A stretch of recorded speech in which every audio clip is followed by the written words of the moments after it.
ang buhay ng new normal sa panahon ng GCQ o MGCQ o anumang itatawag dito na kasunod. Mahalaga pa rin ang ginagawa yung tinatawag na social distancing. At higit sa lahat yung tinatawag na pagsusuot ng face mask. Sabi nga, mask is a must na dapat natin ginagawa at isang karunungan upang makaiwas at hindi mahawa na nakakahawang sakit na hindi natin nakikita. Upang hindi magpositibo, alam natin na marami nang apektado nito sa ating lipunang ginagalawan. Tulad din ng ating tatalakayin ngayon, kung paano maging mabunga ang pananampalataya sa paghingi ng karunungan na bahagi na ating tatalakayin ngayon pong oras na ito. At talakay ko na po sa Santiago, Kabanata 1, talatang 2, at sinundan ko ito ng talatang 3 hanggang 4. At ngayon naman, yung kasunod na talata ang ating babasahin. So makibasa kayo sa akin sa aklat ng Santiago, 1, talatang 5. Ngunit kung ang sino man sa inyo ay nagkukulang ng karunungan, humingi siya sa Diyos na nagbibigay ng sagana sa lahat at hindi nanunumbat, at iyon ay ibibigay sa Kanya. Kaya ang mensahe ko ngayon, anumang pagsubok ay maharap hindi lang sa isang hinagap, kundi sa pananampalataya ay malasap, basta wag lang magpanggap na kaya mong lahat, kundi sa Diyos ay magtiwalang ganap. Ulitin ko ang unang tinalakay ko na nauna ko pong diniscuss at pinag-aralan natin. Una, ito ay magkaroon tayo ng kagalakan sa kabila ng kinakaharap na sari-saring pagsubok. O sa English, count it all joy. Pangalawa, ito ay magkaroon tayo ng pagtitiis sa kabila ng kinakaharap na panganib or yung persevering life. At ngayon naman, tumungo tayo sa ating pag-aaralan ngayong oras na ito ay magkaroon tayo ng paghingi ng karunungan sa Diyos sa pagharap sa mga pagsubok. Asking God for wisdom.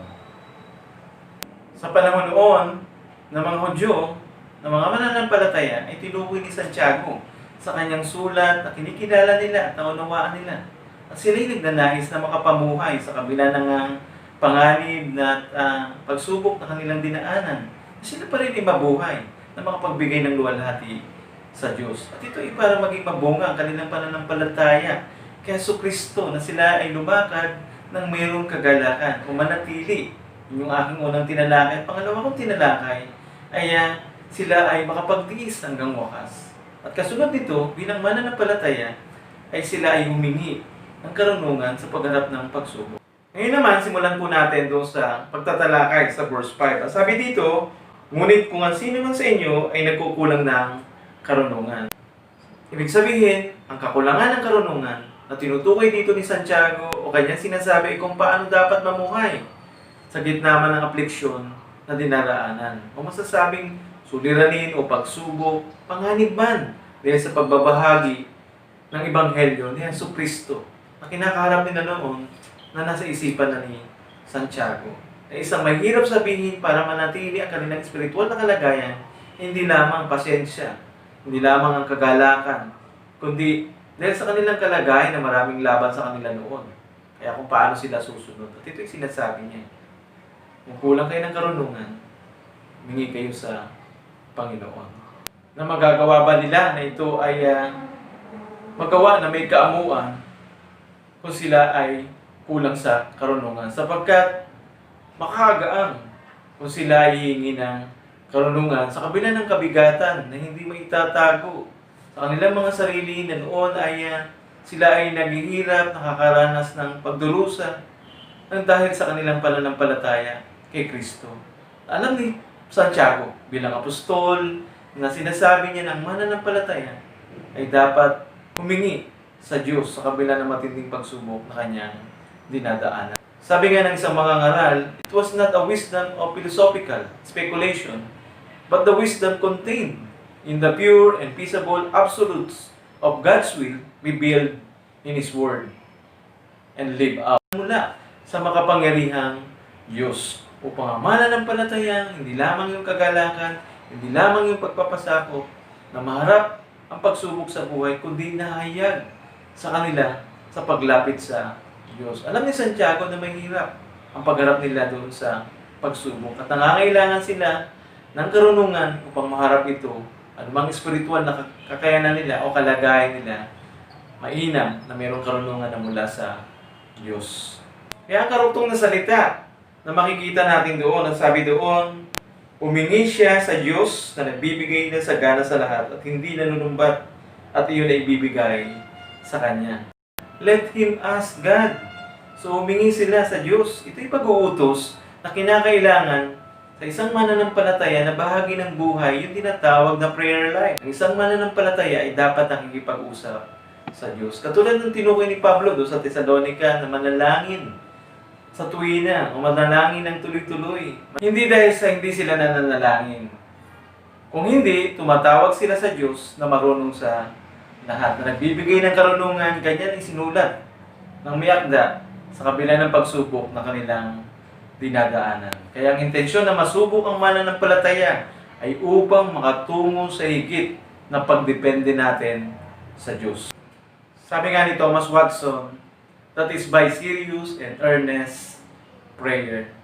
Ganyan tayo humingi sa Panginoon. Ngayon naman tignan natin, ano ba yung kasunod dun sa ating text na pinag-aaralan sa verse 5. Ang sabi doon, humingi siya sa Diyos na nagbibigay ng sagana sa lahat, who gives generously to all without approach. So, makikita natin dito na napakasagana sa lahat. Ibig sabihin, tumawag ka sa Kanya, asking God for wisdom. Ano raw? Na walang panunumbat, ganyan ang Diyos tumutugon. At hindi niya bibilangin kung paano humihingi sa Diyos. Ang tanong lang, ikaw ba ay humihingi sa Diyos? Sa paanong paraan? Nawa ang karunungan na mula sa itaas ang makita sa bawat sumasampalataya kay Jesucristo upang makita ang kayamanan ng Diyos ay napakasagana at isa na rito ang pinagmumula ng kasaganahan ng karunungan. Sabi nga sa Roma, chapter 11, verse 33. Sabi doon, ang kalaliman ng mga kayamanan ng karunungan at ng kaalaman ng Diyos, hindi masusuri ang mga hatol niya at hindi masiyasat ang kanyang mga daan. So, laging nariyan ang Diyos sa mga humahanap sa Kanya. Kaya humingi ka ng tulong sa Diyos. Sa bawat gagawin mo at ginagawa mo, magsimula ka sa kabila man ng pagsubok na iyong dinadaanan. At ang karuktong doon sa ating text na pinag-aaralan, muli nating balikan ang Santiago 1:5. Nung sabi doon sa last part ng ating text, sabi doon, sa lahat at hindi nanunumbat, iyon ay bibigay sa Kanya. So, and it will be given Him.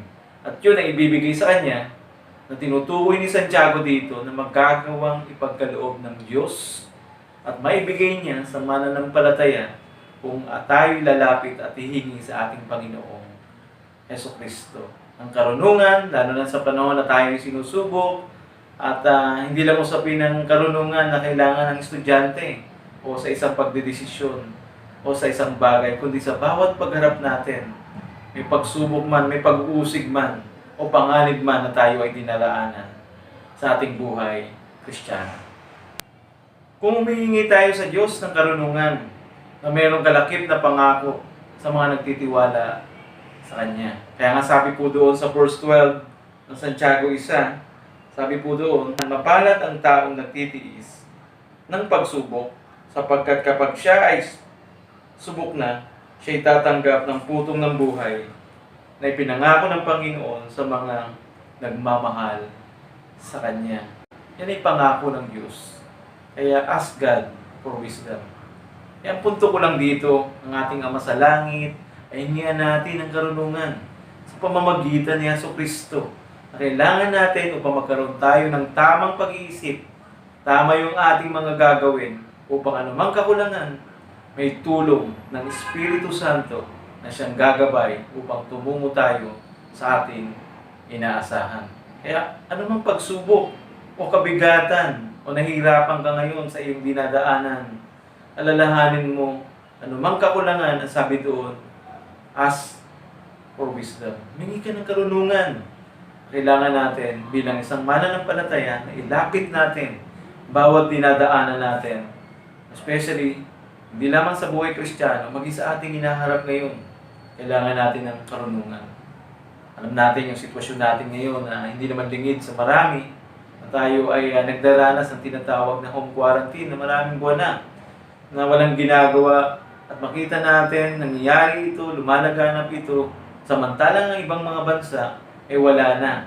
Samantalang wala namang gamot pa na talagang lehitimo na ginagamit. Anong kanilang ginagawa? Karunungan ng disiplina ang meron sila. Yan yung kailangan natin.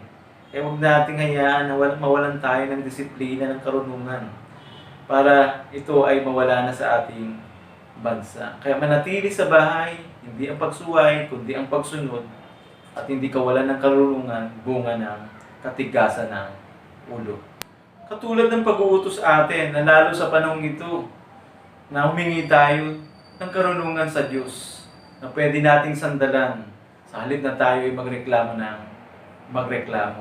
Upang pag-ingatan tayo ng Diyos, pero ingatan mo din ang iyong sarili.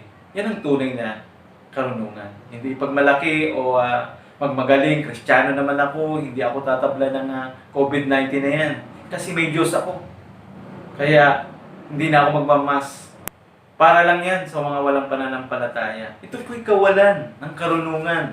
Nakakalungkot, may mga Kristiyanong naturingan pero hindi sumusunod sa ating gobyerno.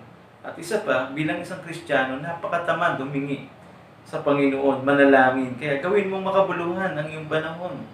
Na humingi ng karunungan upang anumang sitwasyon mo, na walang ka man ng trabaho, o nahirapan ka sa pagpasok mo, o anumang ginagawa mo, may karunungan ng Diyos na hindi nasasayang ang bawat oras. Ang tanong, bakit nga ba kailangan nating humingi ng karunungan sa Diyos?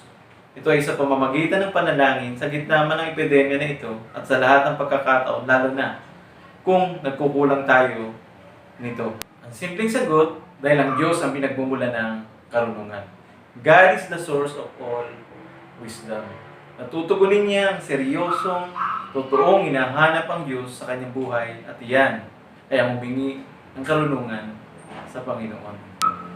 Kaya ilagak natin ang ating buhay sa pinagmumula ng karunungan na pangako ng Diyos na ating pwedeng maasahan. Sabi nga sa Hebreo, chapter 11, verse 1, ang sabi doon, ngayon ang pananampalataya, ang katiyakan sa mga bagay na inaasahan, ang paninindigan sa mga bagay na hindi nakikita. So, kaya panyaya ko kung ang buhay mo ngayon ay puro ang sarili mo ang nasusunod. Hingin mo ang karunungan sa pamamagitan ng ating Panginoong Jesucristo na siyang pinagmumulan ng karunungan sa lahat. Kaya matutunan nating ilapit ang buhay natin sa Kanya.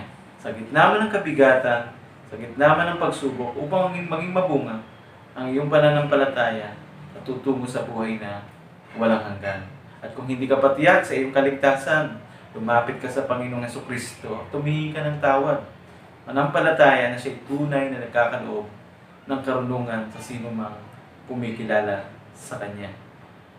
Kaya ang hamon ko sa iyo na lagi kang manalangin o sumangguni sa nagkakaloob ng karunungan. Diba, ang mga eksperto ay meron kanya-kanyang mga porte o ginagawa na maaari nating pagtanungan o pwedeng sanggunian dahil sila ay merong masigit na karunungan sa larangan ng kanilang kinabibilangan. Halimbawa, kung kailangan mo ng usaping legal, sa usapin ng batas, maaari mong lapitan ay ang abogado. Kung ito naman ay usapin ng ating kalusugan at kailangan mong mapa-check up o kailangan mong magpatingin sa usapin ng iyong kalusugan, doktor ang kailangan nating lapitan upang tamang timpla ng ating gamot na iinumin o ano yung mga konsultasyon na binigay sa iyo ay maging angkop at tama na makakabuti sa ating pangangatawan.